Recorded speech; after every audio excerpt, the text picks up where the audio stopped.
Sí.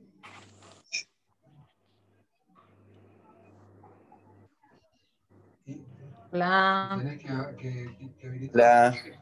¿Cómo va? Hace tanto que no te veo, Mónica. Ay, sí, ya está en la sopa, mirá. En la computadora y aparece qué cosa. No escribí nada todavía, ¿eh? Hola, Patri. Tanto tiempo. Aparece el micrófono. Hola, Me Norma. dice silenciar mi audio. Por eso. Pero acá, por lo visto. Te escucha muy bien, Norma, ¿eh? ¿Vos me escuchás? ¿Vos me escuchás? No, a ver, para poner.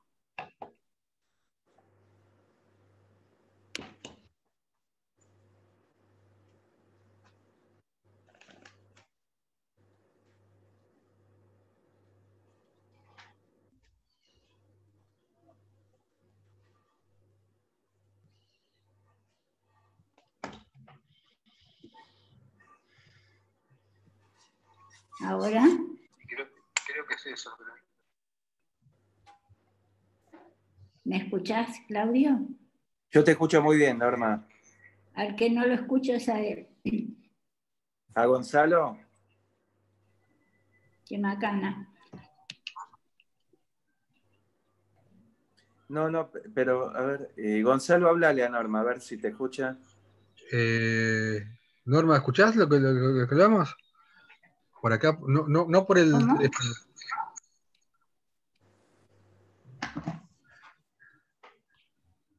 Norma. Sí, te escucho por el teléfono. ¿Y por la máquina no?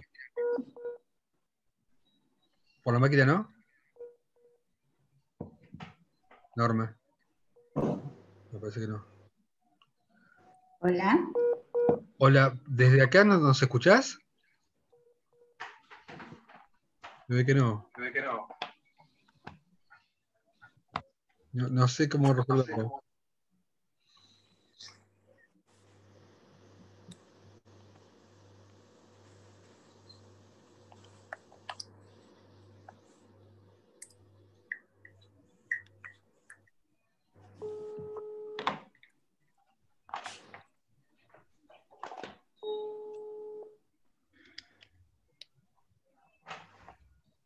¿Te acordás que admitís vos, Gonzalo, no? Sí, estoy emitiendo, pero lo de Norma no sé cómo resolverlo. Estoy viendo qué puedo hacer, pero no.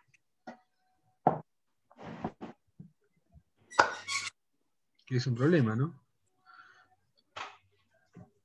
¿Qué pasa? ¿No te escucha? No.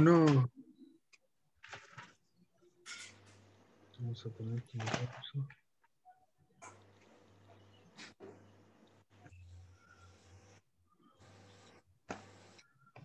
Bueno.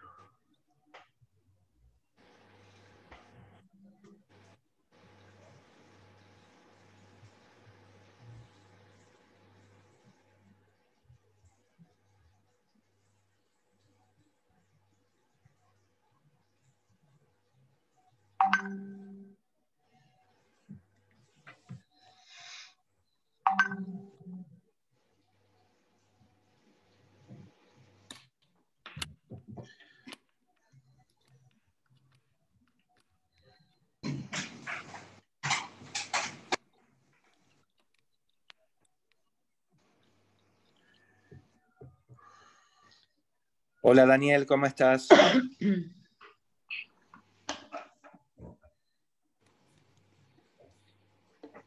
Hola, Daniel. Está conectándose todavía, por lo visto.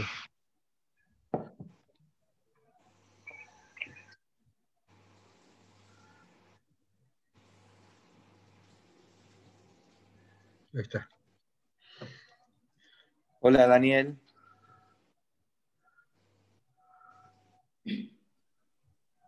Hola, ¿escuchás, Daniel?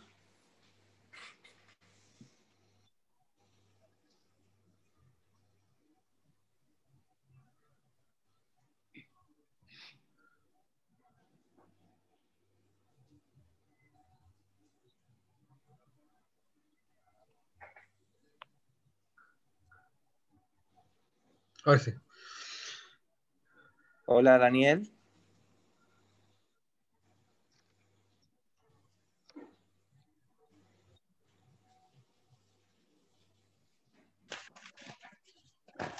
Daniel, ¿me escuchás? Ah, sí, ahora perfectamente. Bueno, ¿cómo andás? Muchas gracias, ¿eh? ¿Cómo están? No, por Bien, favor. bien.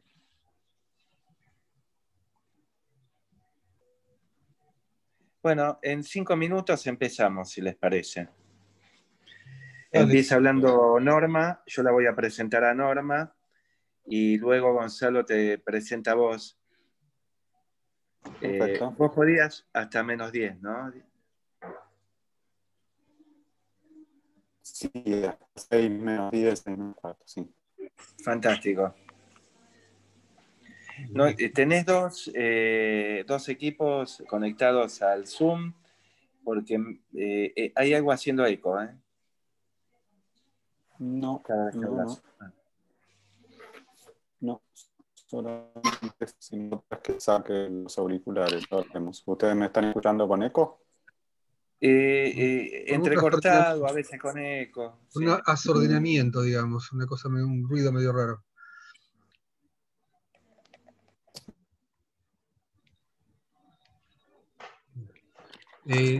Claudio, de paso aclaremos que básicamente tenemos que terminar a las 6, porque, digamos, para que no...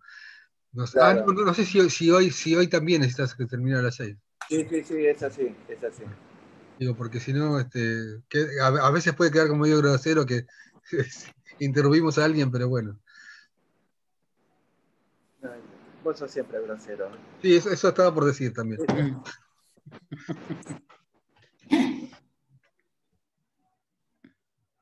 ¿Ahí me siguen escuchando entrecortado o No, se ahí escucha te mejor? escucho Mejor. mejor. Ahí mejoró. Listo.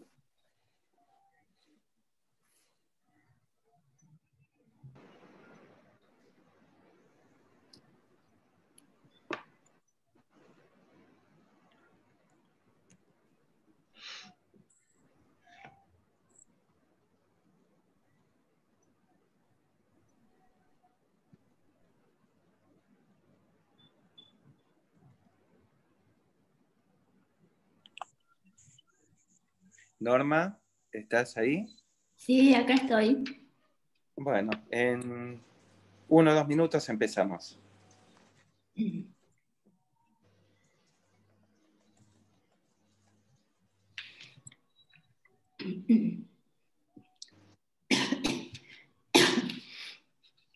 ¿Estás grabando, Gonzalo? Sí. Bien.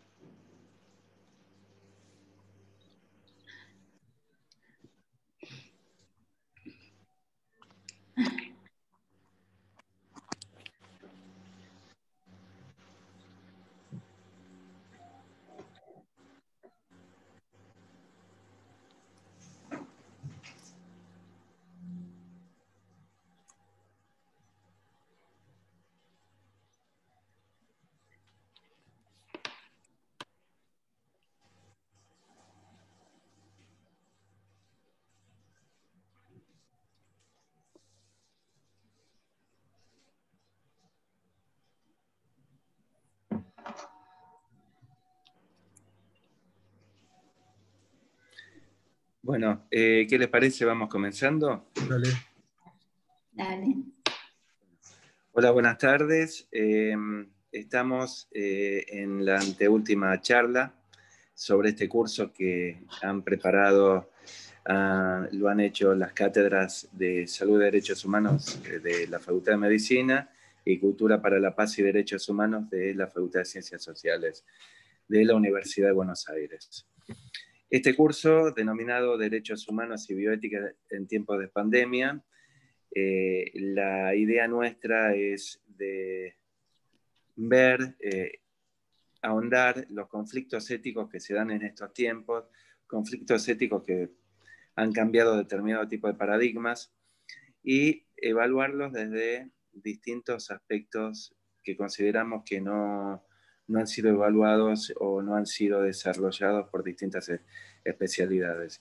Acá, en esta charla, va a hablar Norma Slepoy.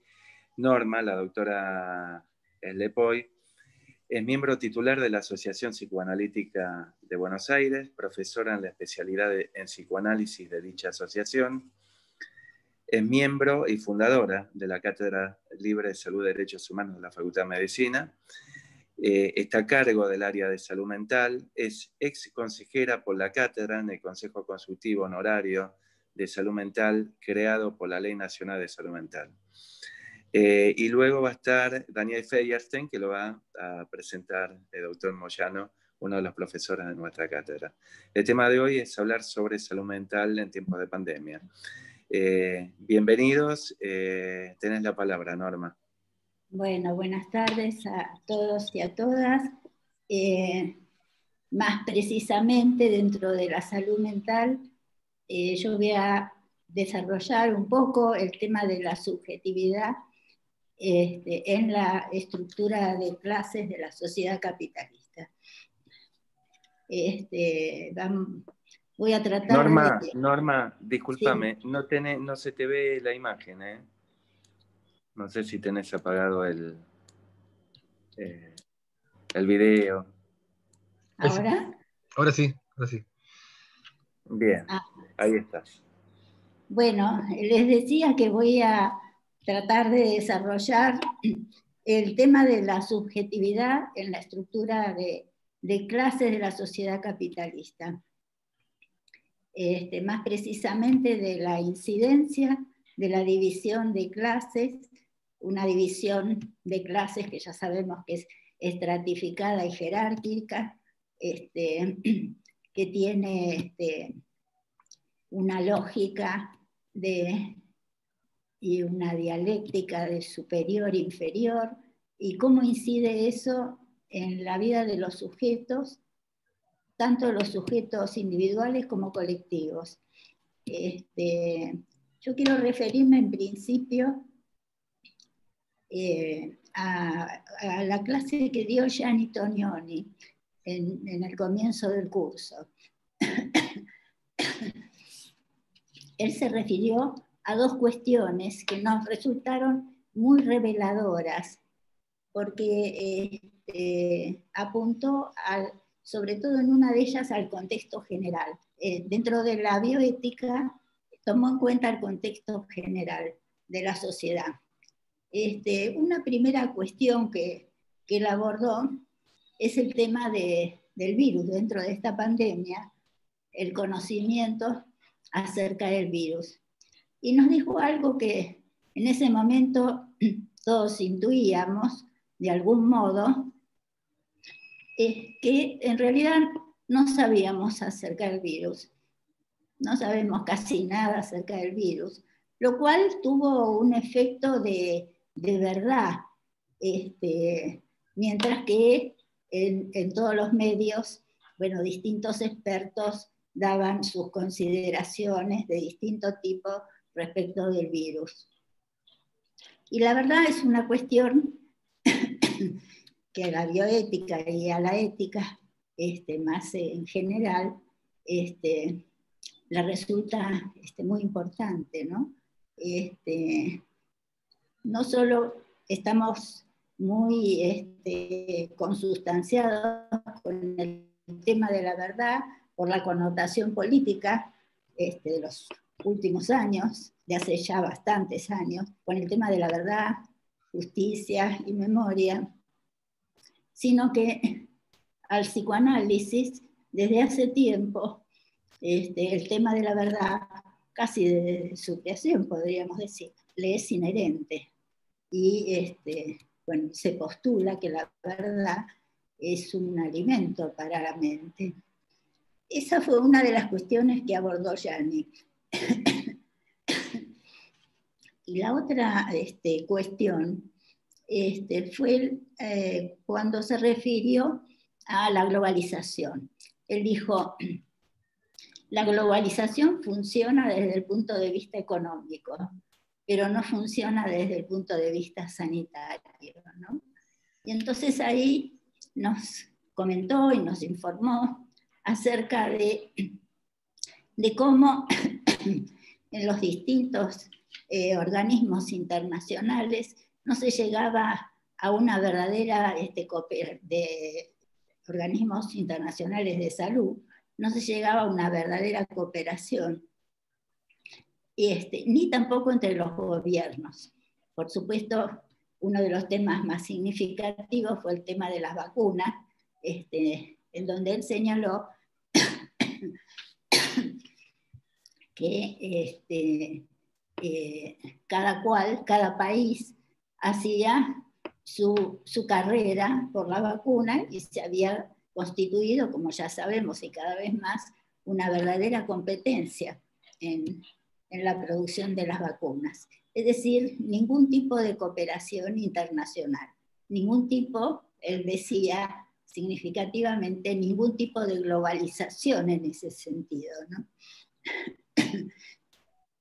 Y bueno, son dos cuestiones sencillas las que planteó, pero que tienen el valor de trascender lo que tenemos naturalizado. Es decir, nos parece de lo más natural que un país esté en la carrera de la vacuna, que el otro también, y estamos ahí un poco pendientes de quién gana la carrera.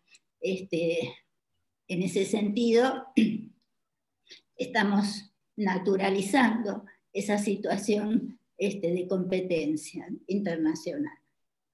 Bueno, son muchas cosas las que naturalizamos, y así se nos pasan situaciones muy importantes que nos sería muy bueno poder pensar y reflexionar. Porque inciden en cómo y con qué claridad podemos pensar y podemos actuar.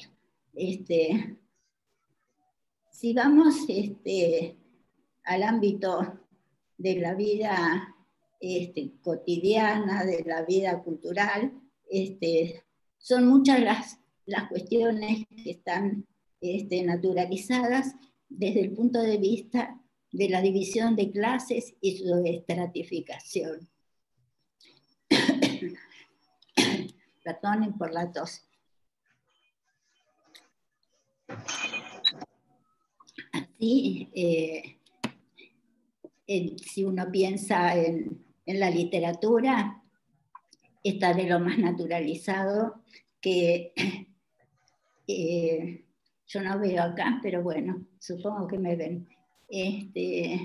Está de lo más naturalizado en las historias, en las novelas, la diferencia de clase, y forma parte no solo de la vida consciente de los sujetos, sino incluso de la vida inconsciente. En ese sentido de esta naturalización, fue muy llamativo que cuando empezó la pandemia, en los medios y en general en la gente, circulaba la idea de que se había visibilizado la desigualdad. Es llamativo, ¿no? Porque uno podría encontrarse con la desigualdad social en cualquier lugar, tan solo caminando por la calle y viendo la gente sin techo en la calle.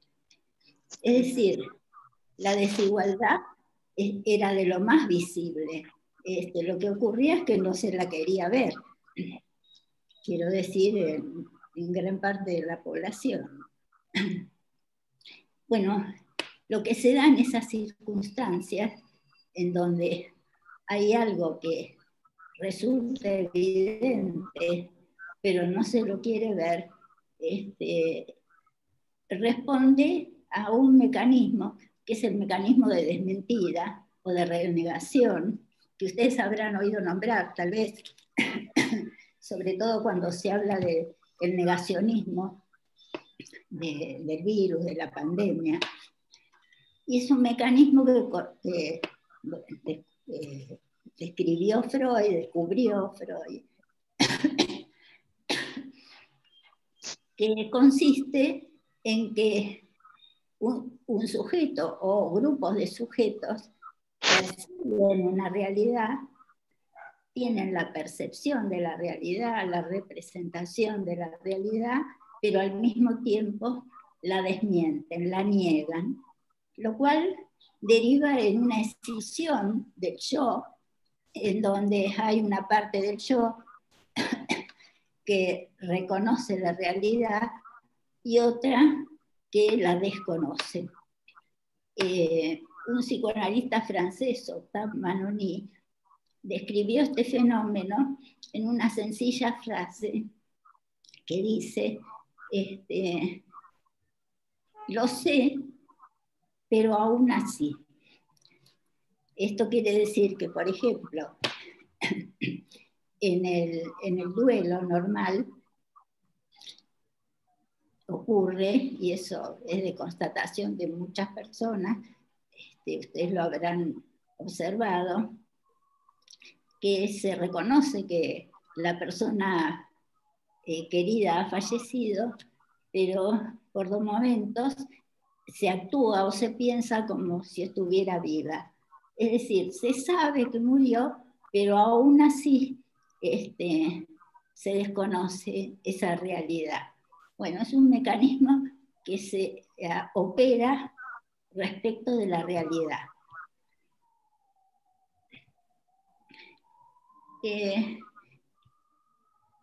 Les voy a dar un ejemplo antes de entrar en el tema de la bioética que nos puede dar una idea acerca de las distorsiones que produce este mecanismo. Una persona cuenta, una persona que tiene una empleada doméstica, cuenta que tuvo la visita de una amiga y que no saludó a su empleada doméstica. Entonces se siente muy indignada y dice, yo no entiendo cómo se comporta de esa manera. Si ella es una mujer inteligente, no es una negra villera. Bueno, está muy claro lo contradictorio de esta frase.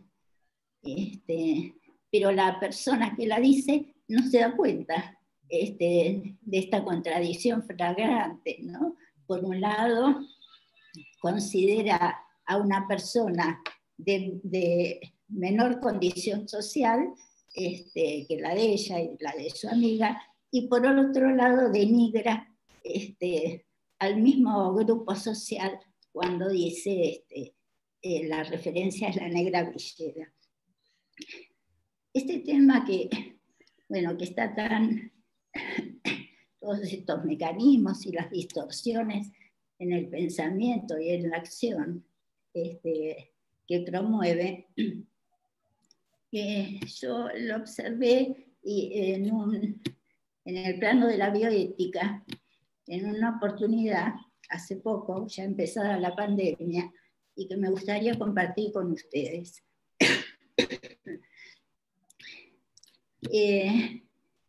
Empezó a circular en círculos médicos una guía para la asignación de recursos escasos. Guía se denominaba guía ética para la asignación de recursos. Y entonces allí se hacía mención a la ética utilitarista y a los derechos humanos. Y entonces se planteaba que ante una situación de desborde de recursos escasos para enfrentar a la pandemia, habría que aplicar el triage. Es decir, discriminar a qué pacientes se podría atender y a qué pacientes habría que reservarles, cuando no alcanzaran los recursos, cuidados paliativos. Se decía también que se crearía un comité encargado de evaluar clínicamente a los pacientes y decidir qué recursos se le asignarían, a quiénes se les asignarían recursos y a quiénes no. Recursos, bueno, se entiende sobre todo los recursos de asistencia respiratoria. Pero que la gestión de eso iba a estar a cargo de un comité. De modo tal que no fuera el médico tratante el que tuviera que decidir a quién dejar de ofrecer el recurso que era escaso. Es decir, librarlo de lo que suele denominarse dilema ético. Y se decía que se evitaría que sea el médico tratante el que tome la decisión como resguardo de su conciencia moral.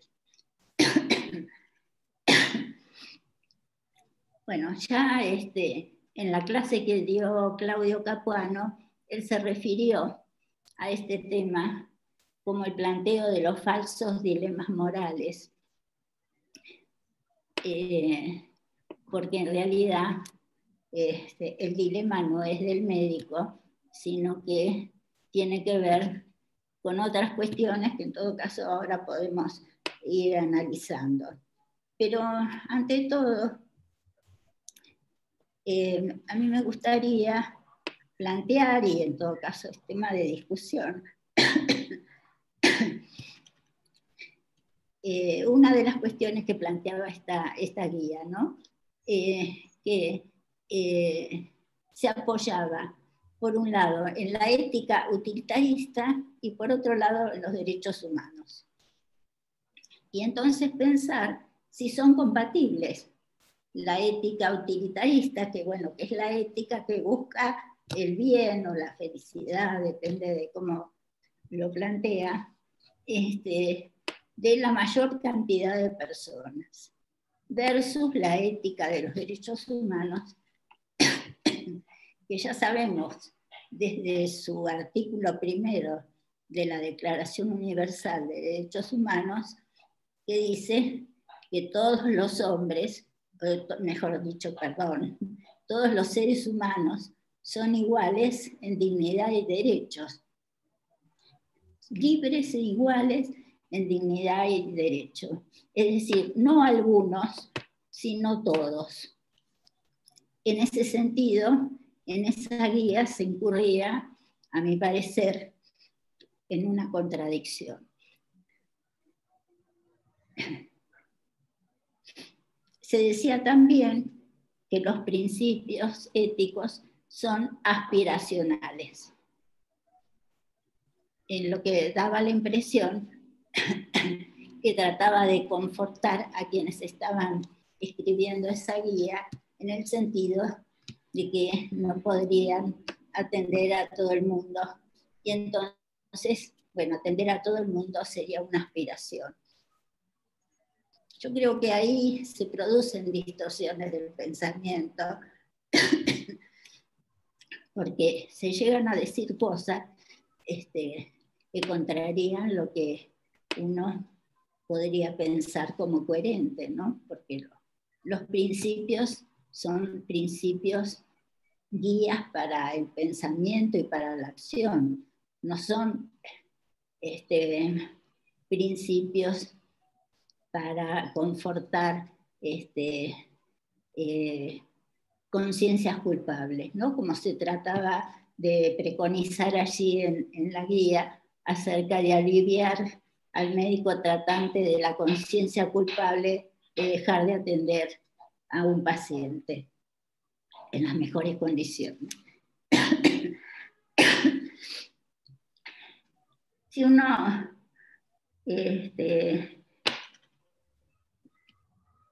trata de entender la situación en la cual se presenta un caos sanitario, es entendible que algo hay que hacer.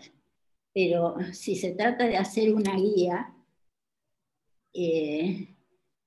habría que ponerle algún otro título, guía práctica para la resolución de un caso sanitario, pero no en nombre de una guía ética. Y es llamativo que esto no estuviera claro en el espíritu de los que estaban confeccionando ese borrador de guía ética. Si seguimos con el tema del triage,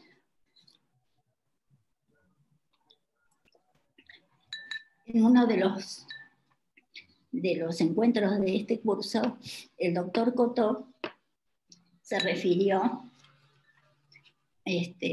a que el triage nació en la época de las guerras napoleónicas,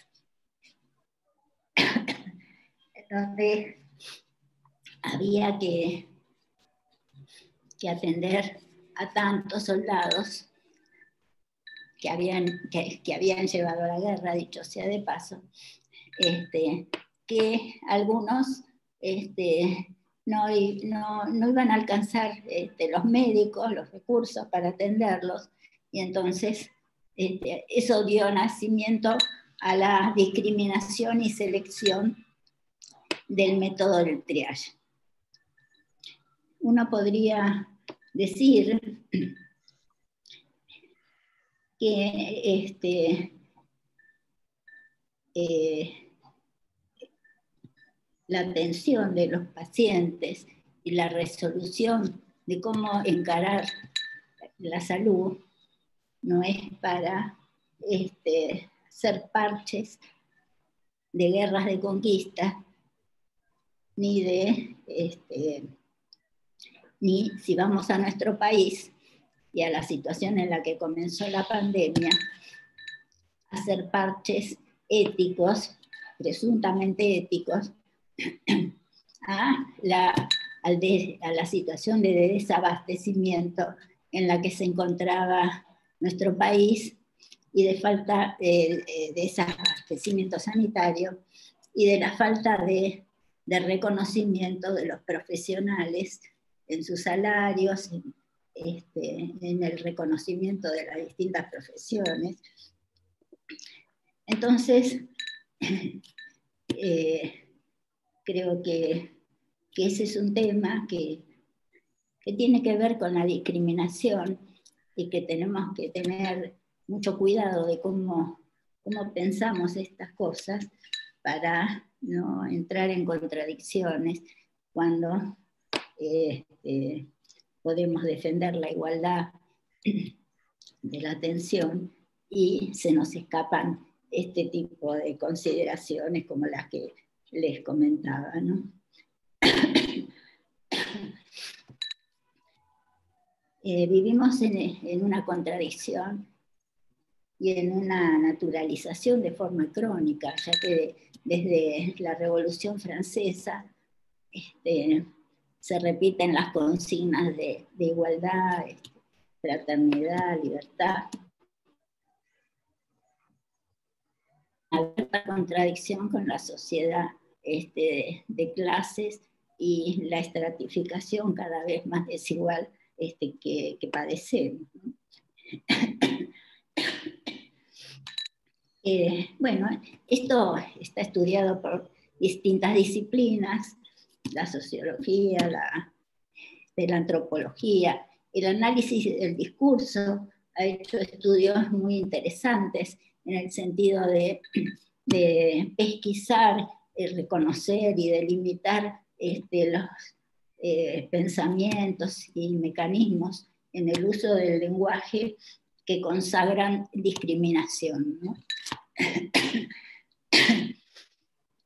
Y se ha encontrado que en general se apela a una totalización de la sociedad, muchas veces a considerarla como homogénea, soslayando las diferencias que impone la sociedad de clases capitalistas. Hay un discurso que me resulta paradigmático para que pensemos, que es el discurso de Hitler, que lo pueden encontrar en la película La fuerza de la voluntad, que es una película que realizó la cineasta Leni Riefenstahl, que se dedicó ella a hacer una serie de películas de propaganda del nazismo.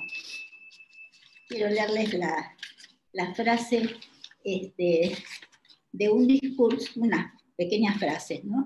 De un discurso de Hitler que se muestra y se puede escuchar en esa película, que es del año 1934 en Nuremberg, en una reunión del partido nazi, ¿no?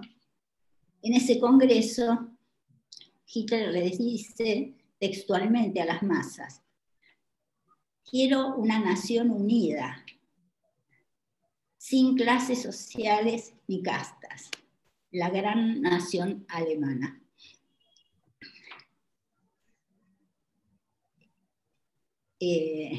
Una nación, bueno, después sigue, que si no conserva la pureza de la raza, desaparecerá. Quiero recalcar que en esa necesidad de hermanar a los que estaban a las masas, él plantea una nación unida, sin clases sociales ni castas, la gran nación alemana. Bueno, sabemos el nivel de discriminación y muerte a niveles industriales a que dio lugar el genocidio nazi. Es decir, que cuando se apela a una totalización y homogeneización de la sociedad, suele ocurrir que entonces aparece la necesidad de un enemigo interno, que en ese caso, del nazismo, fueron los judíos, y bueno, y otros también, y de enemigos externos. Esa sería un ejemplo extremo en cuanto a que se dio en un partido y luego en un gobierno totalitario, ¿no? Pero en la democracia también se alude a conceptos que homogeneizan la sociedad, como la patria, se hace menciona la patria, estamos todos unidos, y bueno, y aparecen luego los mecanismos de discriminación. Alguien va a quedar excluido.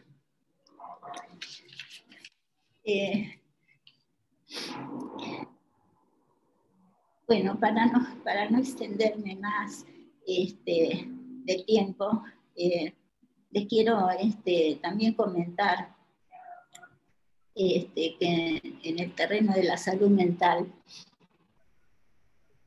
se producen efectos de discriminación, desde ya discriminación, que tienen que ver con este tema de las diferencias de clase y la estratificación social.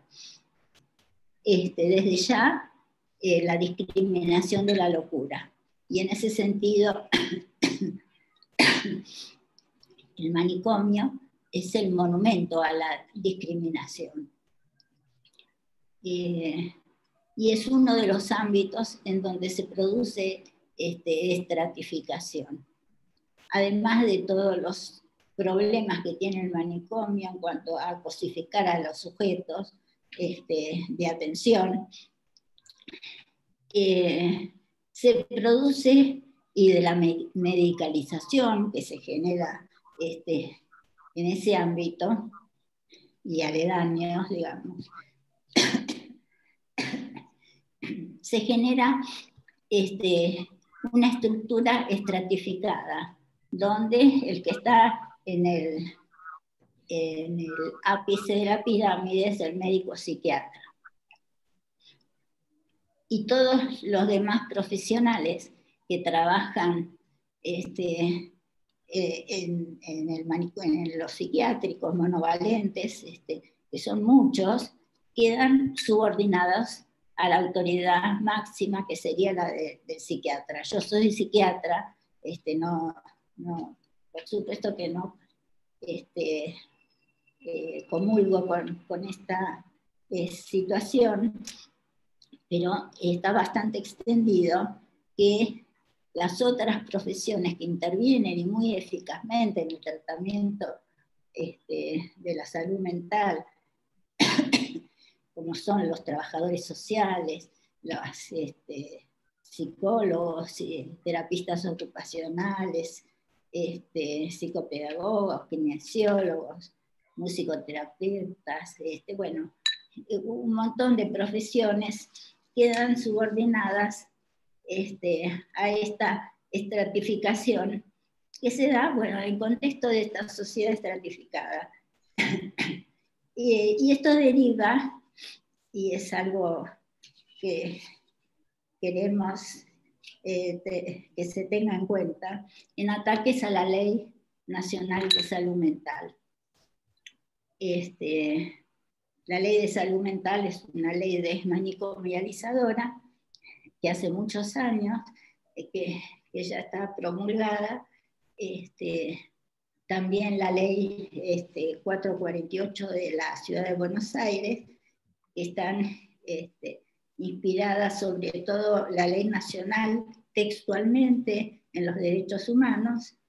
Ambas bregan por el respeto al paciente, que en realidad la ley se lo llama persona con padecimiento psíquico, justamente para evitar la discriminación.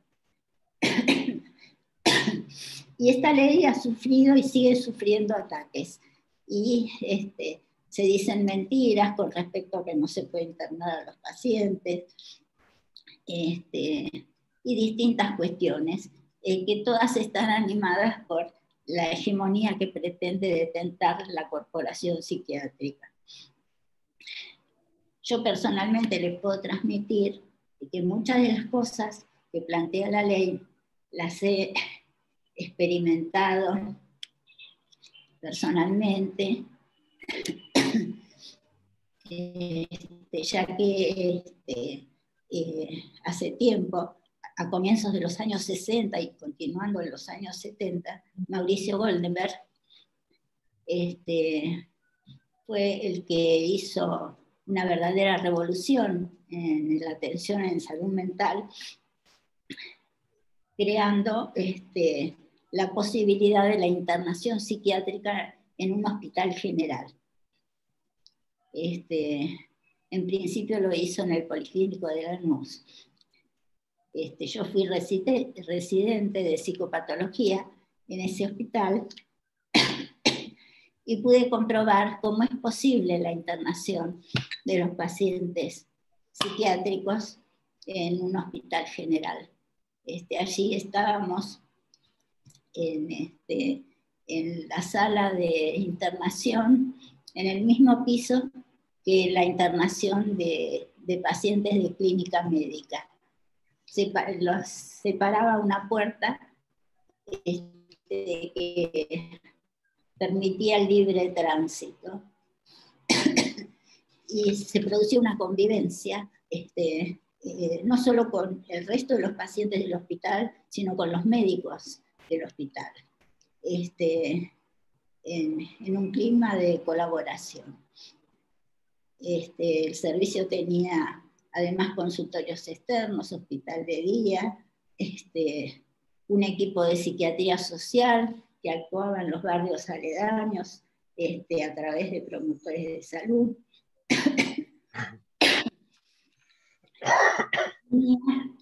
Tenía un club para los pacientes que se internaban, internados que se externaban, que funcionaba al lado del hospital. Ese club se llamaba Amanecer. Lo comento porque me recordó a la frase de Adolfo Pérez Esquivel en su primera clase, en donde habló, nos recordó las voces mayas que dicen somos hijos e hijas de la tierra. Y bueno, y Adolfo nos instaba a construir un nuevo amanecer. A mí me hizo recordar también el caso del excelente documental de Osvaldo Bayer, que también tiene el nombre de Amanecer, solo que en su traducción se llama Rebelde Amanecer. Bueno, tendremos que rebelarnos, aunque sea a través de reflexiones que traten de, más allá de los cambios sociales, concretos y materiales, a través de reflexiones que nos aclaren nuestras ideas y que evitemos encontrarnos con contradicciones con nuestros propios supuestos principios. Bueno, es eso por ahora lo que les quería transmitir.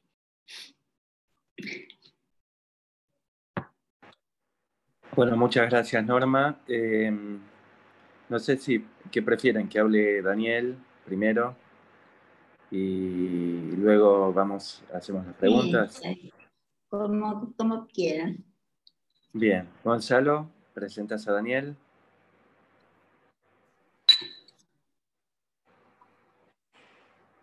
Gonzalo. Es un enorme gusto para mí y para la cátedra, especialmente también presentar a Daniel Feuerstein en esta experiencia que estamos teniendo, este curso muy interesante en general, y Daniel es una de las personas que nos honra con su presencia en esta experiencia.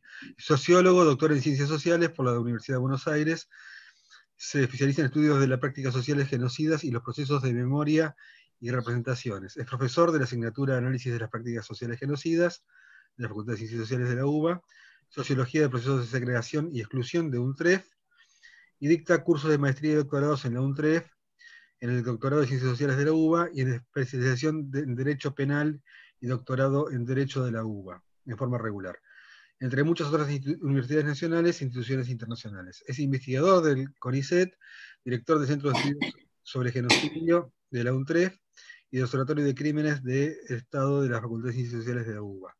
Fue presidente de la International Association of Genocide Scholars de 2013 y 2015, y consultor de las Naciones Unidas, y es miembro del Tribunal Permanente de los Pueblos.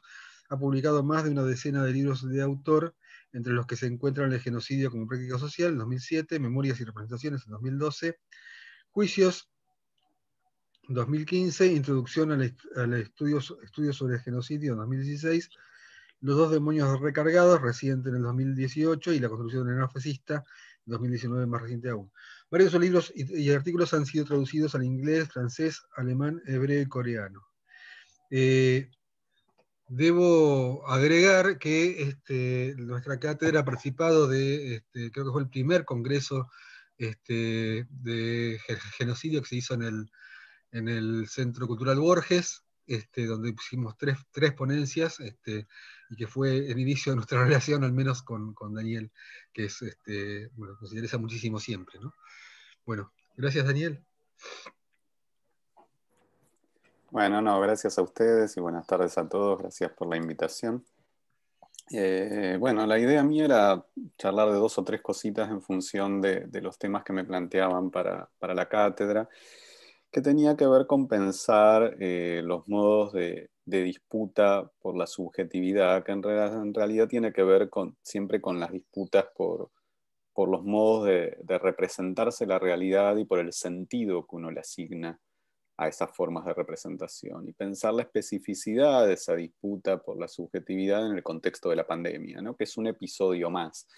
Yo tuve muchos años de trabajo y el eje de mi desarrollo tiene que ver con las disputas por las representaciones y sentidos en relación al genocidio vivido en nuestro país en la década del 70, pero vemos que muchas de esas disputas pueden repensarse a la luz de la disputa por las representaciones y los sentidos en relación a la pandemia, ¿no? Con todas las diferencias que existen, también hay muchos puntos como de contacto. Y yo quería, la idea mía era no hablar demasiado, hacer como una intervención más breve para poder dar más lugar al intercambio, pero quería trabajar como 3 niveles de esa disputa por las representaciones, ¿no? Lo que podríamos llamar un nivel del plano de lo cognitivo, un nivel en el plano de lo emocional o lo afectivo, y un nivel en el plano de las estructuras morales, ¿no? Una disputa en relación a modelos éticos o a estructuras morales. La idea es ver, bueno, cómo se lleva a cabo esa disputa en esos 3 niveles, en el caso de la pandemia, como para abrirlo a la discusión y al debate, ¿no? En el primer lugar, que es el plano de lo cognitivo, y algo de esto refería, creo que los 2 primeros niveles, y algunas cosas que refería Norma, pero por ahí les quería dar una vuelta. En ese primer nivel de lo cognitivo hay una disputa en relación que involucra una disputa en relación a la cuestión de la verdad, ¿no? Y que me parece que está atravesada por cuestiones filosóficas más profundas que se han venido desarrollando en el último tiempo, y que podríamos decir que tiene que ver con que en la disputa con el modelo clásico de la modernidad, que tiene que ver con esta visión más positivista de una verdad establecida por la ciencia, se ha generado la hegemonía de un relativismo que se ha expresado en todos los planos, pero que particularmente en el plano epistemológico y en el plano moral ha sido y sigue siendo especialmente dañino, ¿no? En el sentido de que este relativismo ha tirado por tierra la necesidad de fundamentar, ¿no? Esto es de ese modelo, incluso positivista, clásico, pero que requería que la verdad se construía a través del razonamiento y la demostración, ¿no? Como las 2 grandes corrientes que podríamos decir que reemplazaron el modelo religioso de construcción de la verdad. Este modelo de construcción de una verdad a través de la fe va a ser reemplazado por una verdad que se construye a través del razonamiento y la demostración.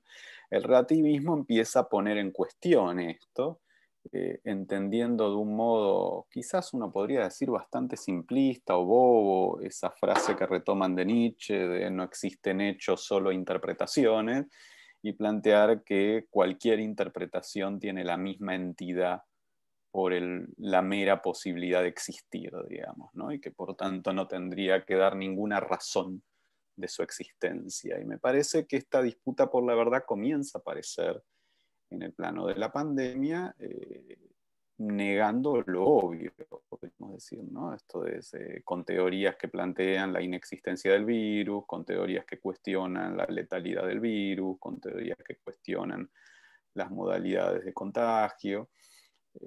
Podemos decir entonces con toda una cantidad de visiones que comienzan a surgir, que no requieren ningún elemento de demostración para instalarse en la disputa, en ese primer nivel de la disputa cognitiva por el modelo de verdad, ¿no? Y me parece que es un primer plano que hay que revisar no solo en relación a la pandemia, sino en relación a quién es el adversario del campo popular en ese plano cognitivo en este momento. Entonces, si no atrasamos de alguna manera en nuestra disputa contra el positivismo y terminamos alentando estas formas relativistas absolutamente articuladas con el momento de la hegemonía del capital financiero en la lógica del sistema productivo, ¿no? Al cual es mucho más funcional un relativismo epistemológico incluso que una mirada positivista, ¿no?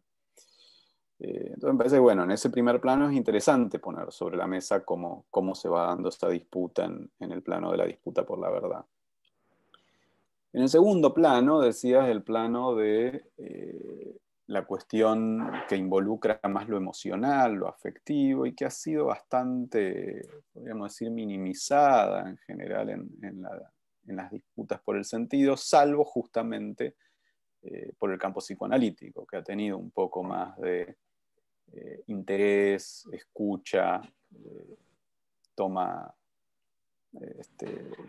puesta en cuestión, digamos, de los modos por el cual nuestras emociones afectan los modos de vincularnos con la realidad, ¿no? Y en ese sentido, estas cuestiones a las que Norma hacía referencia, de mecanismos de naturalización, de formas de negación, de estructuras de desmentida, tienen que ver con el modo en que nuestras respuestas emocionales ante el nivel de transformación de la vida cotidiana que implica una pandemia de estas características, inciden en nuestros procesos o nuestras posibilidades de representación, ¿no? Lo que pasa es que ahí me interesaba destacar dos o tres cuestiones, ¿no? Una, en relación a los mecanismos de negación, es recuperar un debate muy interesante que plantea Sartre en relación a la mirada clásica de Freud con respecto a los modos de negación, ¿no? Porque en toda la estructura, sobre todo freudiana, el mecanismo de negación es visto fundamentalmente como un mecanismo protectivo. ¿Sí? Esto es, el mecanismo de negación existe para preservar a nuestro aparato psíquico de aquello que podría ponerlo en cuestión al punto de no poder sostener su consistencia, digamos, ¿no? Y en ese sentido, digo, y Freud lo demuestra muy bien, cómo puede funcionar como un mecanismo protectivo. Pero Sartre le va a plantear la disputa con la lógica de que este mecanismo de negación, sin negar su carácter protectivo, también implica un nivel de lo que Sartre llama de mala fe. Y que esa mala fe sartreana tiene que ver con que ese mecanismo de negación no solo está al servicio de la protección de nuestro aparato psíquico, sino que está al servicio también de la preservación de nuestro egoísmo. Esto es, que esa negación tiene que ver con no querer asumir la transformación en nuestros comportamientos que implicaría hacernos cargo de la modificación de la realidad, ¿sí? Y que por lo tanto, por un lado es cierto que negamos porque protegemos el aparato psíquico, porque hay situaciones que tenemos dificultades para lidiar con ellas, pero por otro lado también es cierto que negar es una forma de sostener nuestra vida como era sin hacernos cargo de las consecuencias que implicaría la transformación, digamos, ¿no? Me parece que en el contexto de esta pandemia tomar en cuenta ese señalamiento de Sartre en relación a la mala fe puede ser interesante para entender determinados comportamientos o determinadas cuestiones afectivas que inciden en la disputa por las representaciones que no derivan solamente de una lógica protectiva de nuestro aparato psíquico, ¿sí? Sino que están, podríamos decir, que son de alguna manera menos inconscientes, ¿sí? Y que están al servicio de la mala fe sartreana, digamos, ¿no? Y esto ni dudarlo cuando ese mecanismo de negación ya no se trata de la forma de negación clásica, que sería la idea de la excepción, la idea de a mí no me va a tocar, la idea de esto no es conmigo, ¿sí? Que serían las formas clásicas de negación, sino cuando se estructura en formas ideológicas negacionistas, ¿sí? Esto no existe, los muertos no son tantos, se están dibujando muertos, la proporción no es la que dicen, ¿sí? O este tipo de argumentos que aparecen, que ya dan cuenta de una consistencia ideológica del sistema de negación y no de una respuesta individual, digamos, ¿no? O sea, de la formulación de esa lógica de negación en tanto estructura ideológica. Y el tercer elemento que me parecía importante incluir en el plano de las emociones, que apareció en los primeros momentos de la pandemia, que podríamos decir que se ha calmado un poco, pero que está permanentemente latente y puede reaparecer, es el mecanismo de la proyección. ¿Sí? Esto es, que ese enojo, que esa frustración, que ese resentimiento por la transformación de la vida se expresa en la necesidad de encontrar un culpable y abatir todo el odio sobre ese culpable. Digo, apareció en los primeros momentos de la pandemia y recordarán toda esa discursividad, incluso algunas prácticas que ocurrieron en algunos lugares del conurbano bonaerense en relación a la población de origen oriental, ¿sí? Esta idea del virus chino tan promovida por Donald Trump, o este intento de encontrar un responsable contra el cual desviar el odio, el resentimiento, el enojo, la frustración. En mayo apareció en nuestro país en relación a los barrios populares, ¿sí? La pandemia viene de los barrios populares, pese a que había llegado exactamente al revés, pero cuando llegaba por Ezeiza no era un problema que despertara el odio, pero cuando parecía que se expandía desde los barrios populares hacia los sectores medios, entonces ahí sí. También al igual que lo de febrero con los sectores orientales, no tuvo mayor impacto, pero es una amenaza siempre latente. Podríamos decir que también en abril-mayo surgió cierta imaginería antisemita fuerte en varios lugares del mundo y que llegó atenuada a nuestro país también. El virus es una creación de algunos empresarios judíos, aparecían nombres como el de Soros o algunas otras figuras que buscaban concentrar el odio, esta idea de que el virus es un invento generado por esta mano judía que siempre aparece detrás de todos los males. Y diría que si bien ninguna de estas formas de proyección logró grandes consensos, es una amenaza latente que siempre está si esta situación no logra controlarse, ¿sí? Si las segundas o terceras olas siguen reapareciendo y si la vacuna no lograra los éxitos que se esperan de ella. Con lo cual, si bien no es una de las afecciones emocionales más fuertes en el presente, yo no la descartaría, la tendría presente como riesgo de modo permanente, porque ante otras crisis, ante otros desastres, ante otros conflictos, las formas de la proyección han sido dominantes y la implementación de pogroms, linchamientos, formas de ataque masivo han sido una de las respuestas humanas a situaciones catastróficas con las que hay dificultades para lidiar. Y después tenemos el tercer nivel, que tiene que ver con este plano que decía de la disputa por el sentido en relación a el plano de la ética o de la moral, que tiene que ver con qué modelos de comunidad integramos y sobre todo qué modelos de comunidad estamos dispuestos a integrar. Esto es, ¿cuál es nuestra responsabilidad por el otro? ¿Sí? ¿Qué estructura de valores ponemos en juego? Y cómo ordenamos esos valores en relación a su prioridad o a su nivel de importancia, ¿no? Y creo que en este sentido se vio una diferencia muy significativa entre los modelos de comunidad de las sociedades orientales y los modelos de comunidad de Occidente. ¿Sí? Esto es,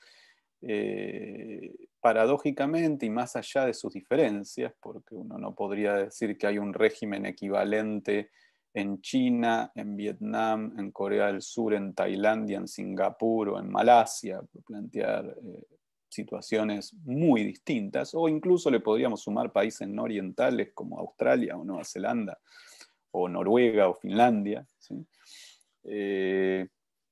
Podríamos decir que en estos casos quedó claro que la prioridad era el intento de apostar a poner a la vida como primer valor y a intentar formas de subordinar otros niveles de confort, otras lógicas, otros valores a intento de resguardo de la vida, lo cual no se ha aplicado en esos países para todas las situaciones, pero es cierto que en algunos casos sí, en muchos de esos países esto también ha valido en relación a las situaciones generadas por otros procesos de enfermedad evitable, por el hambre o por el frío o por la falta de vivienda, ¿sí? En otros casos. Lo que hemos visto en muchas de las sociedades occidentales, sobre todo gran parte de los países europeos, Estados Unidos y sin duda toda América Latina, ha sido una triste constatación de cosas que sabíamos, digamos, pero que se han dado con mucha fuerza en nuestras sociedades, que es que el valor de la vida no está por encima de otros valores, ¿sí? Sino que puede ser descartado con facilidad. Y digo una constatación triste, por lo menos en el caso de nuestro país, porque creo que de alguna manera es una derrota en esa lógica por los sistemas de representación, ¿no? Un país que comenzó su actitud ante la pandemia planteando que entre la salud y la economía se iba a optar por la salud y luego implementando una serie de medidas donde está muy claro que el objetivo fue apostar por la economía, ¿sí? Y por lo tanto apostar a la estrategia del rebaño, que ha generado muchos problemas ahora cuando se empieza a conocer con las segundas olas y con los estudios de incidencia de la inmunidad, que podía esperarse en relación a un coronavirus, pero que parece que nadie pensó hace 3 o 4 meses, que esa inmunidad que se genera por el contagio masivo no es de largo aliento, ¿sí? Y que parece implicar que esas segundas olas no tienen que ver solo con la población susceptible que no se había contagiado en la primera, sino con mucha población asintomática que se había contagiado y se volvió a contagiar, digamos, ¿no? Y que esto implicaría la total ineptitud de la estrategia del rebaño, ¿sí? Más allá de que no se da como esperaba el gobierno de la Ciudad de Buenos Aires con el 10 o 20% de los casos, sino como todos los estudios planteaban, con una cifra más cercana al 60 o al 70, pero que además esa inmunidad es una inmunidad de meses y que por lo tanto reaparece como gran parte de los coronavirus y de otros virus respiratorios, reaparece al año siguiente con una fuerza similar o por lo menos con variabilidad en esos niveles de inmunidad según edad, según otra cantidad de elementos, en donde en algunos casos puede durar un poco más y en muchísimos casos mucho menos. Pero entonces lo que uno ve es, bueno, que en esa disputa por los modelos de comunidad, por lo menos en gran parte de nuestras sociedades, incluida la Argentina, se ha sufrido una derrota importante que me parece que es central tomar en cuenta, porque va a irradiar no solo a lo que pueda pasar con esta pandemia, sino a otros procesos sociales que nos pueden atravesar.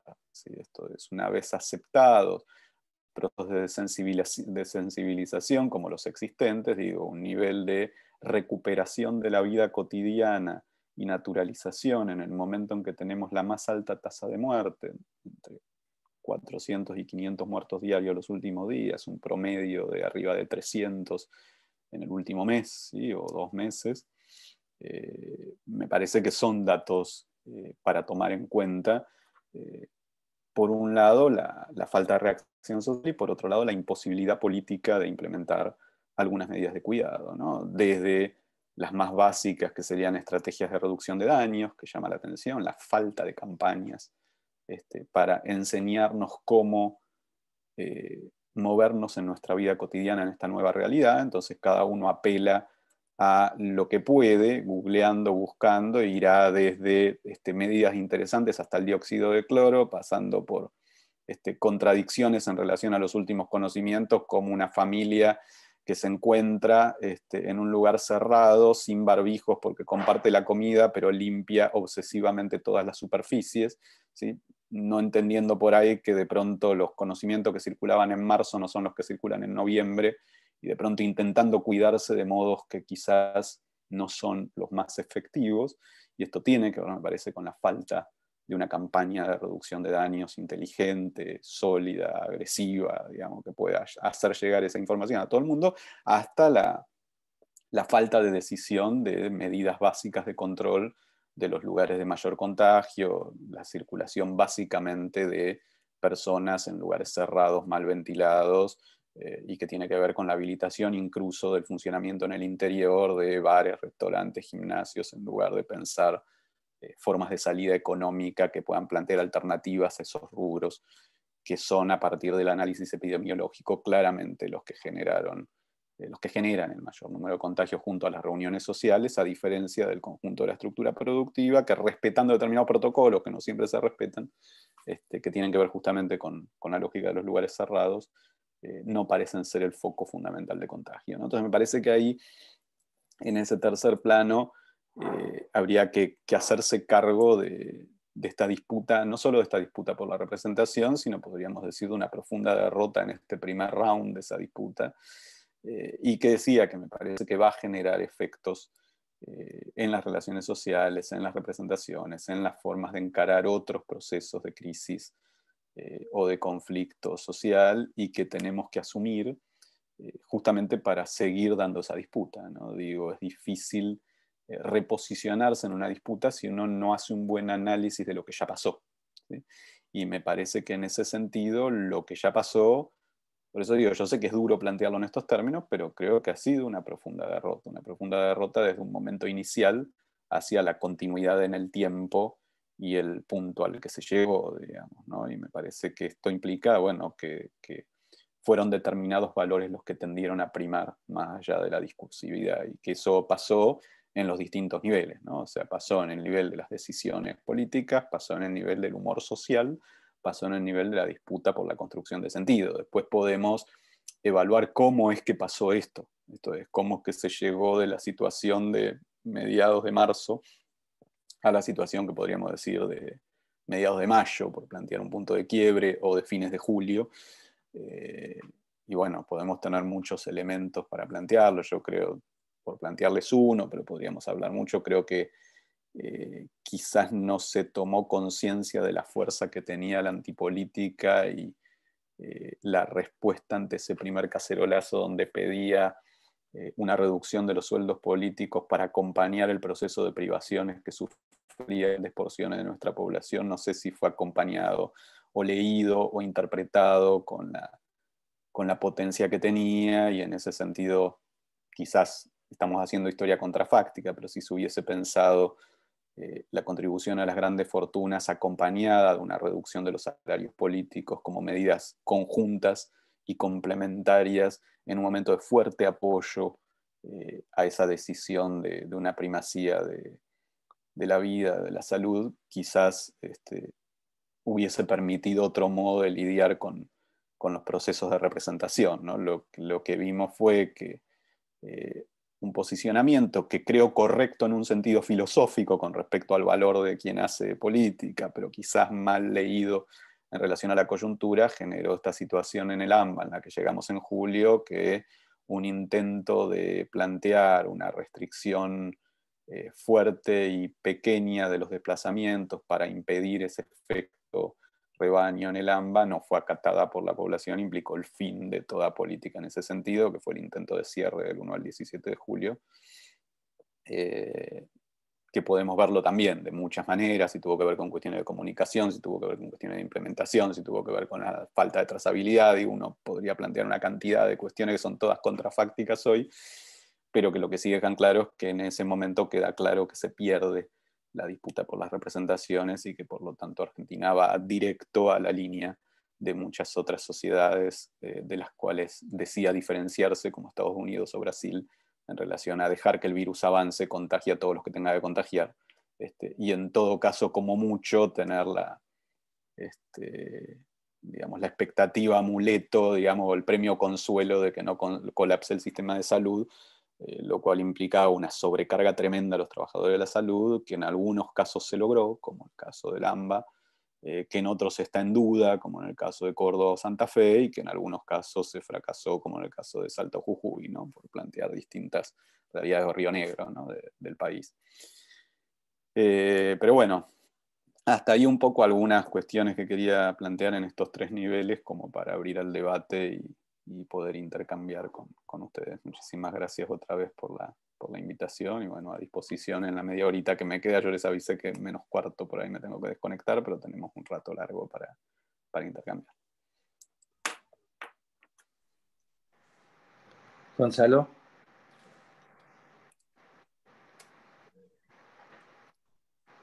Gonzalo. Sí. A ver, las preguntas que pueden surgir. En el chat no tenemos ninguna pregunta, vuelvo a decir. Yo tengo. Bueno, por eso. Dale. Bueno, primero que nada, felicitaciones a ambos. Me encantaron las charlas, ambas dos.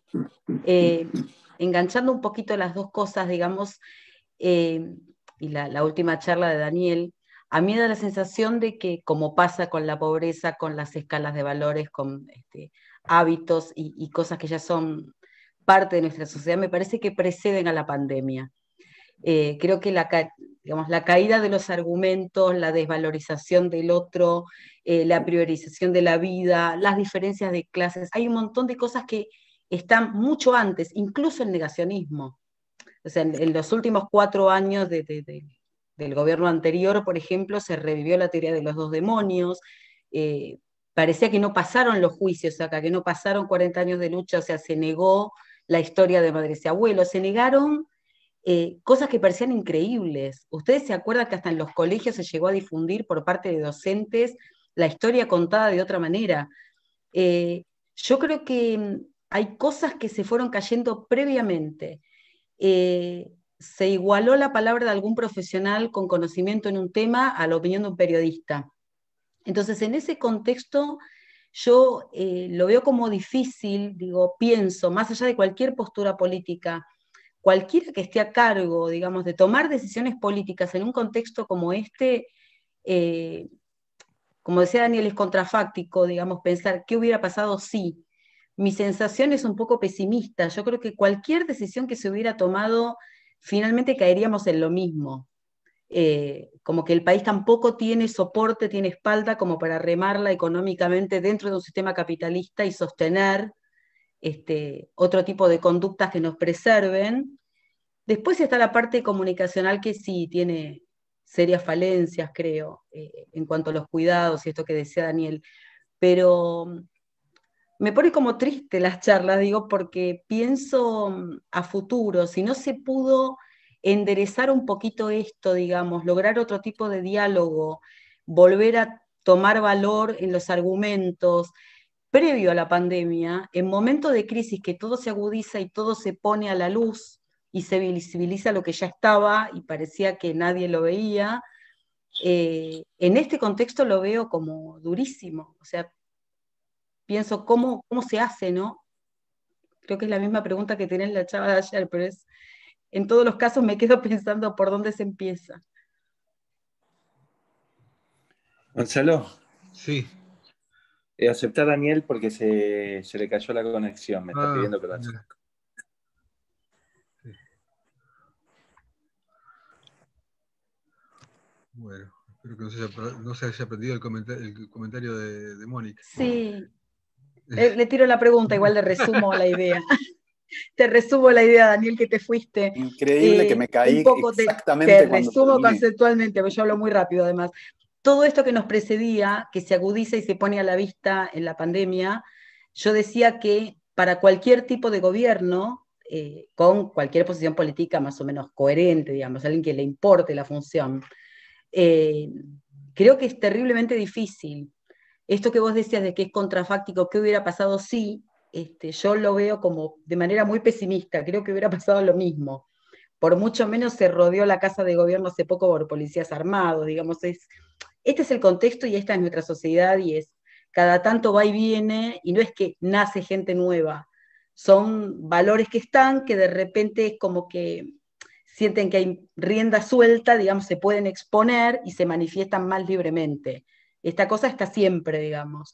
Entonces, en este contexto de crisis y tan difícil, no sé bien por dónde se empieza, digamos.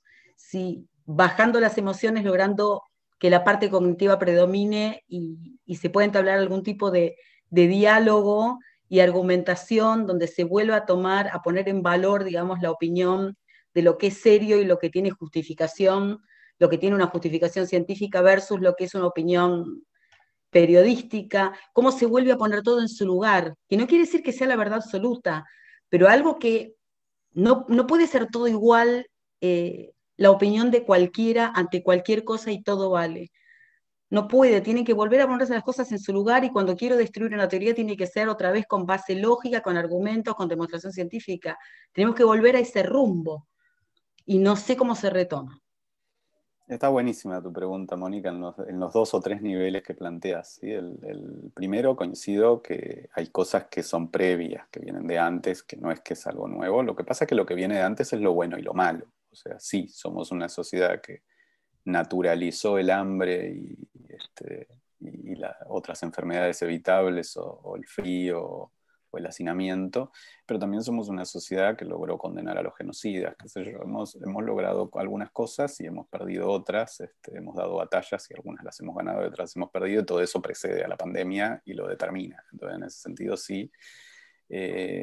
No soy tan pesimista con lo contrafáctico en el sentido de la situación que se generó en marzo. O sea, me parece que eso sí existió, en otras sociedades no, y en la nuestra sí. O sea, hubo un nivel de apoyo, de compromiso, que incidía incluso en las encuestas de opinión en relación al apoyo al gobierno, que llegó a los niveles que, por ejemplo, fue... las medidas, por ejemplo, durante el kirchnerismo, en todos los análisis de opinión, las medidas que tuvieron mayor apoyo y que llegaron incluso al 82% de la población fue el juzgamiento a los genocidas. Eso implicaba que mucha gente que nunca votó ni iba a votar a ninguno de los Kirchner, sin embargo, acompañaba ese proceso. Y no solo todas las fuerzas de izquierda, por supuesto, pero también muchos otros sectores que votaban a otras alternativas. Sí. Bueno, el 2x1, me hiciste acordar del 2x1. Acompañaban eso o el 2x1. Entonces, esto fue parecido en la segunda mitad de marzo, podríamos decir, ¿no? En esos días entre el 19 y el 30 de marzo, los niveles de acompañamiento al gobierno en esa decisión eran altísimos. Entonces, por eso digo que hay que ver cómo se desarmó eso, ¿no? Y por eso tiro la hipótesis contrafáctica, porque para mí el punto de quiebre fue ese primer cacerolazo y la respuesta ante ese primer cacerolazo, ¿no? O sea, quebrarlo a partir de algo que también tenía mucha incidencia en la población, que es la antipolítica, por motivos que uno puede estar de acuerdo o no, pero hay que entender que eso incide y que viene desde el 2001, y digo, y en 2001 no tuvo un contenido solo negativo, digamos, ¿no? Fue el origen de las asambleas, también digo, toda una tradición y una cultura que tiene tanto por izquierda como por derecha nuestro pueblo en relación al enojo, quizás justificado, quizás legítimo, ante la corrupción y su vinculación con la política, que creo que incidió en revertir ese estado de ánimo. Entonces digo, tenemos que estudiarlo, tenemos que entenderlo para entender cómo se revierte. En relación a lo segundo que decís, que está bárbaro, el problema es que la historia rara vez va para atrás, ¿sí? Entonces nos puede enojar retroceso del positivismo, pero en ese plano yo no tengo muy clara la respuesta, pero sí lo que a veces digo es, bueno, por lo menos no hagamos más daño, no insistamos haciendo daño. Entonces, lo que digo es, nosotros creímos, por lo menos desde los años 60, por ponerle un punto, y por poner a Foucault como un gran autor, que el gran enemigo era el positivismo, y lo que había que salir a atacar era la verdad positiva, construida de ese modo clásico, que generaba un montón de problemas para el campo popular. Yo diría, bueno, me parece que eso en el 2020 es un grave error, creer que el principal problema está ahí. Eso no quiere decir que eso necesariamente pueda volver, no lo sé, pero creo que el principal problema hoy está en el relativismo, ¿sí? Está en el relativismo, que lo que genera es la imposibilidad de construcción colectiva porque no hay sobre qué construir, que implica como un individualismo feroz en donde cada uno cree que se le canta y donde no hay ninguna posibilidad de diálogo a partir de elementos comunes, ¿sí? Entonces me parece que eso es lo que hay que recomponer. Ahora, ¿se puede volver a recomponerlo de un modo positivista? No creo, qué sé yo, podría ser una apuesta, pero rara vez la historia va para atrás. ¿Cómo sería hacia adelante? No lo sé, ¿sí? Pero sí digo, bueno, por lo menos no hagamos más daño. O sea, yo lo que suelo decir es, paremos un poquito con seguir alentando ese relativismo que desde muchos sectores de la izquierda cultural, podríamos decir, que se alienta, esa izquierda que se estructura en la escuela de Frankfurt, por decir de alguna manera, o incluso en ciertas lógicas más nietzscheanas. Yo diría, bueno, hoy la veo muy problemática, me parece que no es de ayuda. Ese aportar a desarmar toda posible construcción de verdad. Me parece que no es de ayuda en un contexto como el actual, porque el principal riesgo es ese relativismo total. Y creo que entonces hay que ver, bueno, de qué manera uno piensa o pensamos conjuntamente que podemos desarrollar estrategias para confrontarlo, ¿no? Tanto en el plano epistemológico como en el plano moral, ¿no? No es lo mismo hacer una cosa que la otra, no es lo mismo decir una cosa que la otra. Me parece que poder recomponer que no aceptamos el relativismo es un desafío. Digo, en la jerga de ciencias sociales, digo, necesitamos menos Foucault y más Norbert Elias, ¿sí? Digo, Foucault ha sido el gran autor de salir a desmontar las verdades del poder, mientras que Norbert Elias fue el gran sociólogo alemán que planteó la potencia que tenía el proceso de la civilización, ¿no? Algo de lo que nos hemos burlado los últimos 30 o 40 años, y que en un contexto de creciente anomia como el actual quizás debiéramos recuperar, ¿no? O sea, no consiguió tampoco poco este proceso de capacidad de regular la violencia a partir de la acción colectiva, ¿no? Pensaba en algo más actual y más tipo Galeano, lo sentí pensante, ¿no? Ese equilibrio entre las emociones que parece estar en guerra con el argumento lógico. Perdón, me puse a dialogar. No, una cosa que creo que tendríamos que también entiendo el punto de vista de Daniel, pero incluso con lo que dice Daniel en algunas cosas, y poco retomando por lo menos lo que creo que fue la base de la exposición de Norma, creo que también habría que recuperar un poco cómo es el comportamiento de esta situación en la división de clases, porque estamos hablando un poco sobre pensamiento, como si el pensamiento fuera algo y que lo es, ¿no? No es que no lo sea, pero digamos, que dependa solo de los individuos. Yo creo que los individuos tienen, tienen digamos, su autonomía, y no estoy haciendo un planteo mecanicista para nada, pero sí creo que deberíamos recuperar un poquito el condicionamiento que el lugar en la sociedad hace que no solo el pensamiento, sino la situación de las personas. Daniel hacía una serie de referencias a algunos eventos políticos que han marcado probablemente algo del rumbo de los acontecimientos vinculados con la pandemia en la ciudad de Buenos Aires.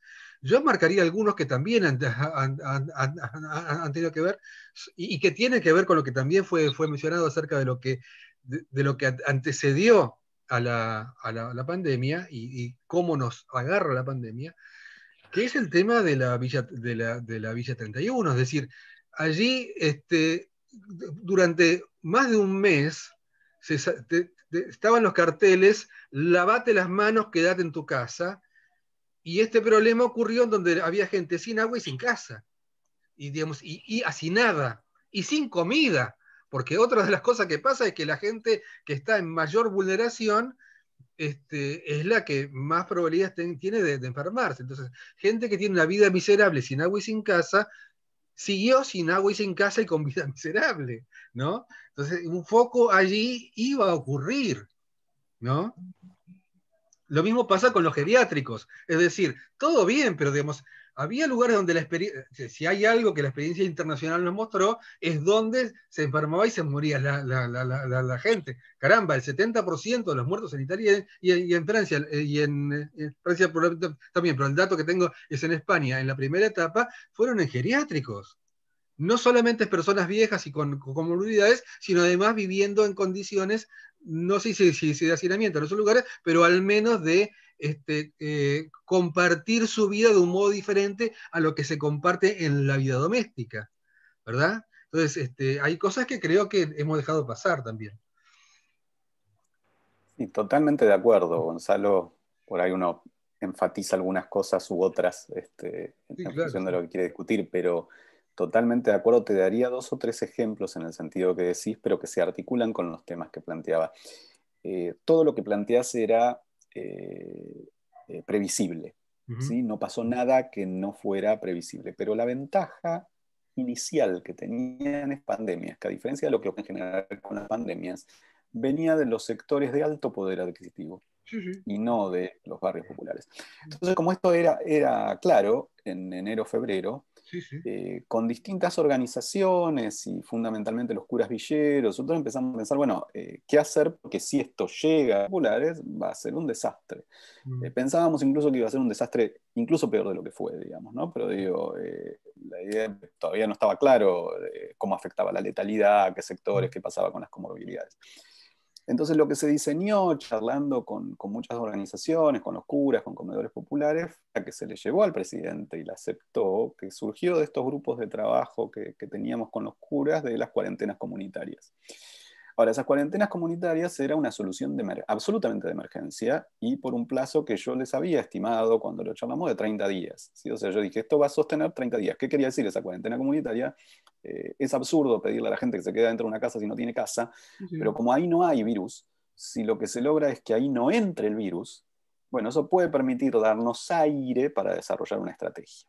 Entonces la cuarentena comunitaria era tratar de que no entre el virus. Incluso hablamos con las organizaciones que se fijaran cómo estructurar cuando había la posibilidad de la asistencia a través de la propia gente del barrio para tratar de que saliera la menor gente posible y entrara la menor gente posible, porque paradójicamente los militantes podían ser los transmisores del virus al provenir de sectores más acomodados donde podía empezar a circular con más rapidez el virus.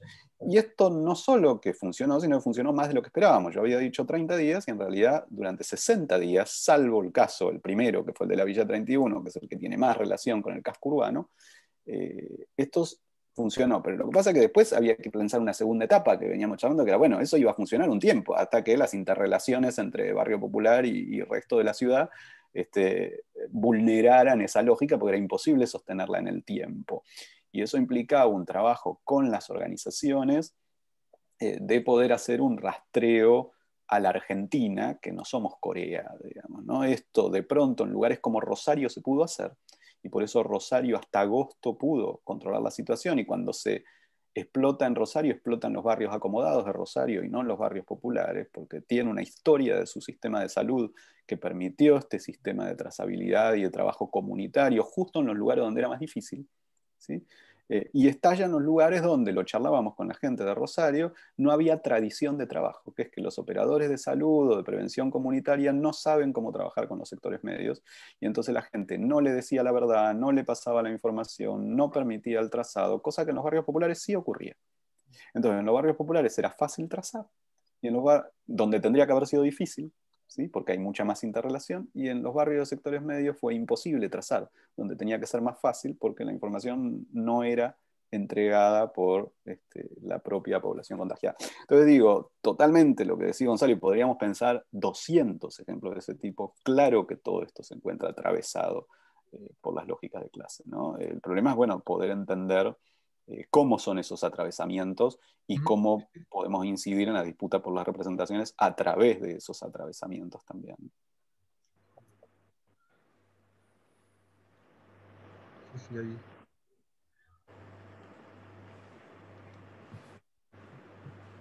A ver. Quería hacer un comentario. Sí, dale, dale. Que me parece que una cuestión es la de la emergencia y la emergencia de la pandemia, ¿no? Pero tengamos en cuenta de que es funcional en la emergencia y que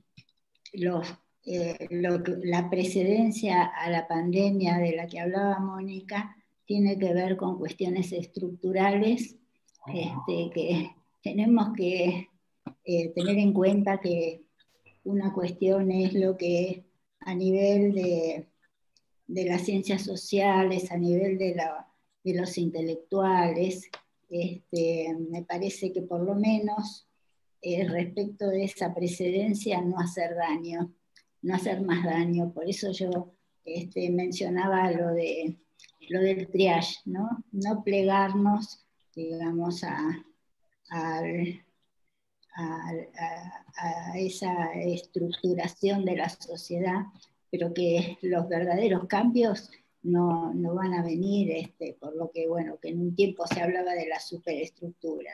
En todo caso, que todo lo que tiene que ver con la cultura no conspire en contra de cambios que se tienen que dar a nivel social, ¿no? Me parece que eso es importante tenerlo en cuenta. A nivel social, quiero decir, a nivel de cambio de esta estructura que deriva en una desigualdad espantosa. Creo que ese es el problema fundamental. Bueno. Hasta que llega a que la gente políticamente, la gente, quiero decir, funcionarios o políticos progresistas plantean menos pobreza, ¿no? La pauperización de las consignas en este mundo pauperizado. Sí, sí. A ver si. No veo que nadie esté. ¿Yo puedo? No. No. Dale. Dale. En algún lugar es algo que venimos discutiendo siempre, ¿no? Como cuando se habla de triage, en realidad hay un triage social previo que ya lo hizo el poder. Y ese triage social marca cuál va a ser al menos el destino sanitario de cada sector de la sociedad. Y así la cuestión es cómo nos paramos y cómo pensamos para no naturalizar esto. porque después de eso viene lo que vos decías, Norma, ¿no? El triage, el famoso triage, los famosos falsos dilemas de La última cama, donde el que decidió fue un funcionario, no decidió un médico, un enfermero, y a quien le va a tocar eso va a ser a la gente más humilde.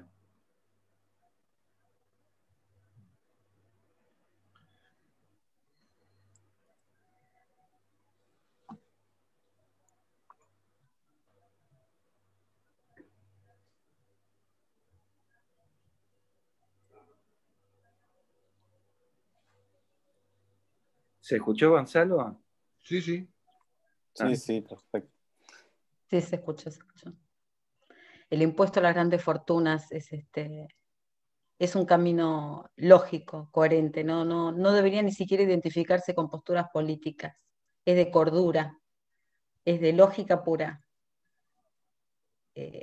Mientras no cambie el sistema seguirá siendo capitalista probablemente por bastante tiempo y en el mundo, pero alguien tiene que ayudar a contribuir con esto. O sea, si el sistema funciona de manera capitalista, hacen falta recursos económicos que ayuden a sostener el cuidado de la gente, y esto es a nivel mundial. Me parece que en este contexto es una emergencia, no sé, es mi punto de vista, que de todas las decisiones políticas fuertes que hay que tomar en este momento, esa es una. Hay un problema. Quizás la otra es pensar en tener un poco de soberanía, entendiendo la soberanía como capacidad de poder realizar algo, de poder, una idea que pensamos desde el año 2000, desde la cátedra, ¿no? Por ejemplo, la producción pública de medicamentos y vacunas. Totalmente. Para la población en general. Sabés que lo aplaudo, que yo lo conocí a Martín Istúriz y toda su lucha con todo esto también, así que apoyo totalmente, sí. El problema con el impuesto a las grandes fortunas es que esto tiene que estar inmerso también en qué son las grandes fortunas y de dónde salen, porque así como termina pasando que la negociación de la deuda externa nos implicó de alguna manera a algunas condiciones de BlackRock, vinculado con varias cuestiones de las que están pasando, incluyendo algunas cuestiones sobre medicamentos y sobre granjas de cerdos chinos. Digamos, si uno piensa solo en la cuestión de los impuestos a las grandes fortunas, no se plantea qué tipo de dónde surge esas fortunas y dónde se sostienen, puede llegar a pensar que, bueno, está bien que hagan eso que están haciendo y que es lo que nos trajo la pandemia, digamos, con tal de que nos dejen algo. Claro, sí, sí, te entiendo. Es como un negocio narco donde vos decís, bueno, una parte, una cuota del narco queda para algo bueno. Exactamente. Sí, yo te entiendo. Como el narco en el morro de Río de Janeiro, digamos. Está bien. Es el equilibrio entre... Por lo menos dejen algo. El equilibrio entre la ingenuidad y el realismo, ¿viste? Es como que, bueno, seguramente ninguna negociación será ideal. La realidad es durísima, es un poco esto, no naturalizar lo que está horrible, no mal, horrible, pero por lo menos paso a paso ir avanzando en alguna cosa positiva y si se puede ir construyendo para adelante, digamos, derrocando este tipo de conductas sociales que generan más pobreza cada vez más en el mundo. Sí, a mí se me ocurrían dos, tres cosas en relación al intercambio que teníamos. Una, que recupero lo que decía Norma, de cuanto menos no hacer más daño. Me parece que es un buen principio para tomar en cuenta. Sí. Una cosa es si uno sabe o no sabe qué hacer, pero por lo menos no hacer más daño. Yo lo decía en relación al relativismo, Norma lo decía en relación al triage, a estos protocolos. Bueno, por lo menos no hacer más daño.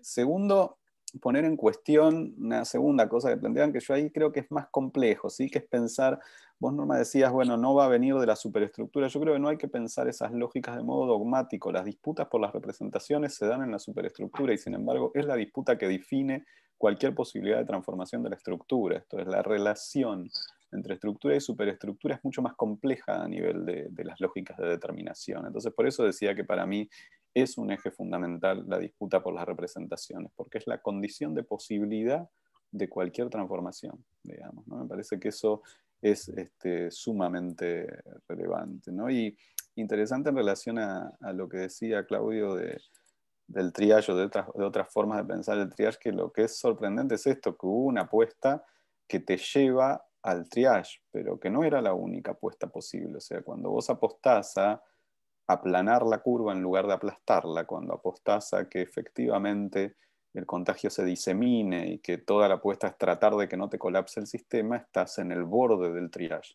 Ahora, si por el contrario apostás a suprimir el virus, como hicieron todo otro montón de sociedades, y que no implica una apuesta tan fuerte, porque a la larga hasta económicamente te resulta rentable, porque después podés abrir muchas más cosas con mucha más tranquilidad, bueno, entonces no llegás ni siquiera a discutir el triage, porque lo que tenés son los 4 casos que tenés controlados, digamos, no tenés una situación de ese tipo. Entonces es interesante ver que cuando uno ya llega a un punto de discusión es porque perdió otra cantidad de etapas en la disputa por las representaciones, ¿no? Entonces llega a ese nivel de discusión porque ya fue derrotado en las otras, digamos, ¿no? Porque si no, ni siquiera tendría que estar ese nivel en la mesa, ¿no? Primero porque el sistema de salud tendría que tener otras características, y segundo porque el contagio tendría que tener otras características porque fue abordado de otra manera, ¿no?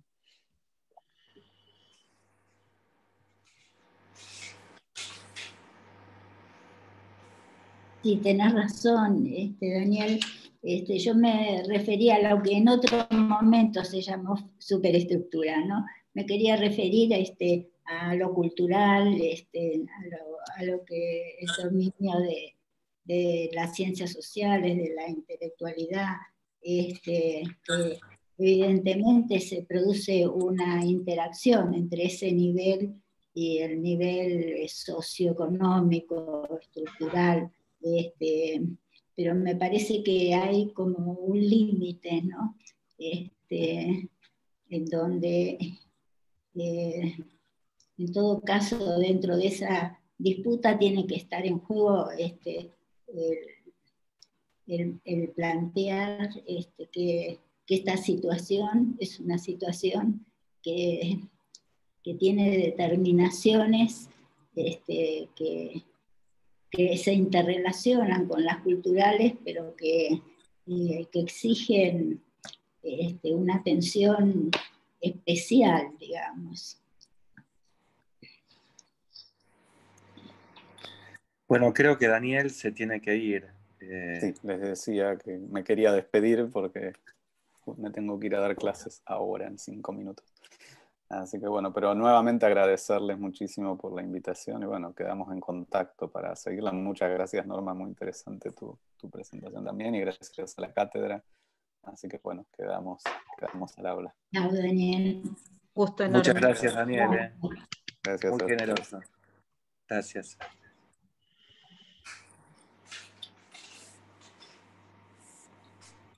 Está silenciado. Ay. No, no lo dije en su momento, ahora que se fue Daniel, es tarde, pero digamos, la cátedra ha tenido el orgullo de tener, no en el curso, sino en la instancia previa, cuando estuvo Gianni y Daniel, y la va a tener con Adolfo y con Nora, de tener 4 personas del Tribunal Permanente de los Pueblos en el contexto de la cátedra. Así que la verdad es que cada vez uno se siente más comprometido con la cátedra, ¿no? Un orgullo.